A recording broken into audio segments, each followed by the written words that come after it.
Hello मेरे जवानों, कैसे हैं आप सभी लोग। मैं आपका फिजिक्स गुरु जितिन मित्तल एक और नई वीडियो के साथ आपके साथ जुड़ रहा हूं। पिछले लेक्चर में मैंने आपको कंपाउंड माइक्रोस्कोप का इमेज फॉर्मेशन बताया, रे डायग्राम। मैंने उसकी मैग्नीफाइंग पावर आपको बताई और मैंने आपको उसकी मैग्नीफाइंग पावर की डेरिवेशन बताई। लेकिन वो केस हमने कौन सा किया था?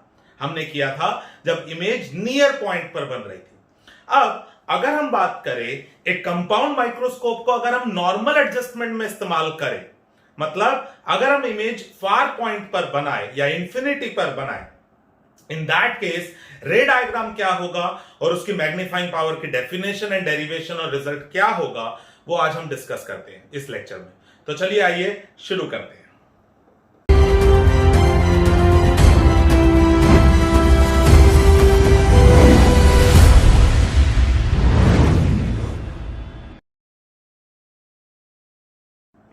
तो दोस्तों सबसे पहले तो हम लोग रे डायग्राम बनाना सीखेंगे, क्योंकि हम पिछला वाला देख चुके हैं, तो आज हम इसको थोड़ा सा जल्दी से समझ सकते हैं।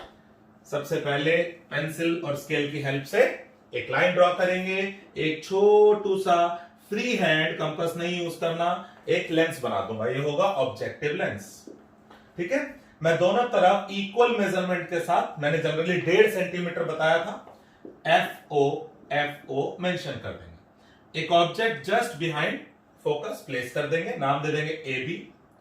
एक रे पैरेलल लेके जाओ, एफ से पास कर दूंगा, एक रे बिल्कुल इसके सेंटर से पास करूंगा एंड इन दोनों को मिला दूंगा। फिर मैं यहां पर जो भी ये पॉइंट आया, इस पर एक इमेज दिखाऊंगा, ए डैश बी डैश। एक हल्की सी, बिल्कुल हल्के हाथ से एक लाइन ड्रॉ करेंगे यहां पर वर्टिकल, और मैं सिमेट्रिसिटी के हिसाब से कि जितनी लाइनें ऊपर उतनी लाइनें नीचे, एक फ्री हैंड से एक प्यारा सा एक और लेंस बना दूंगा। इस बार ये बेटर बना। ओके, अब मैं क्या करूंगा, क्योंकि मुझे इमेज इंफिनिटी पर चाहिए, फार पॉइंट पर, तो ये जो ऑब्जेक्ट है इसके लिए ये एक्चुअली इसके फोकस पर होना चाहिए। तो आप स्केल की हेल्प से ये लेंथ मेजर कर लोगे और जो भी ये लेंथ आई उतनी ही एग्जैक्ट डिस्टेंस पर आप एक और पॉइंट ले लोगे। इसको नाम दे दूंगा मैं एफ ई। अब क्या करूंगा, एक लाइन इससे पैरेलल प्रिंसिपल एक्सिस के और एक लाइन इसको ज्वाइन करती हुई, इसको एफ से मिला दूंगा। ठीक है, मिला देना, एफ से मेरा मिलानी। तो ये दोनों पैरेलल रेज होंगी, तो बस इसको एज इट इज यूं दिखा देना, dotted. Now this is the angle subtended by the image on the I when image is at infinity, and अगर ऑब्जेक्ट को मैं नियर पॉइंट पर रखता तो वो मेरी आई पर कुछ एंगल सबटेंड कर रही होती। लेट्स से उस एंगल को मैं मान लेता हूं अल्फा, आई के लिए ई लिख दिया। सो नाउ मैग्नीफाइंग पावर को डिफाइन करते हैं। क्या होगा magnifying power? It is the ratio of the angle subtended by the image on the eye when image is at infinity to the angle subtended by the object on the eye when object is at near point, or when the object is at least distance of distant vision. So now let us try to derive. अगर मैं यहां पर labelling करता हूं तो this is UO, this is VO, this is FE, okay, और यही UE है एक्चुअली।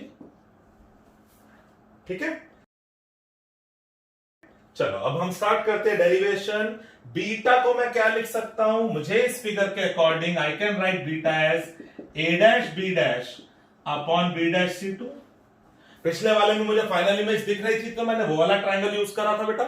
ठीक है, नाउ अल्फा की जगह क्या लिख सकता हूं? AB अपॉन में BE, तो it comes out to be A dash B dash upon AB into BE upon B dash C2।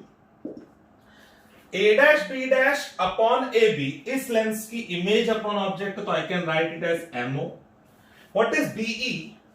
It's minus D, incident ray के अपोजिट मेजर कर रहा हूं। B dash C2 minus FE, minus minus cut गया। मैं MO की जगह क्या लिख सकता हूं?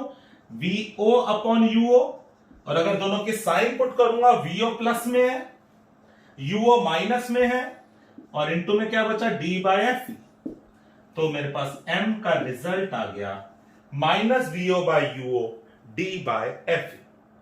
तो आई होप इन दोनों लेक्चर्स की हेल्प से आप लोगों को कंपाउंड माइक्रोस्कोप के रे डायग्राम बनाना समझ में आया हो।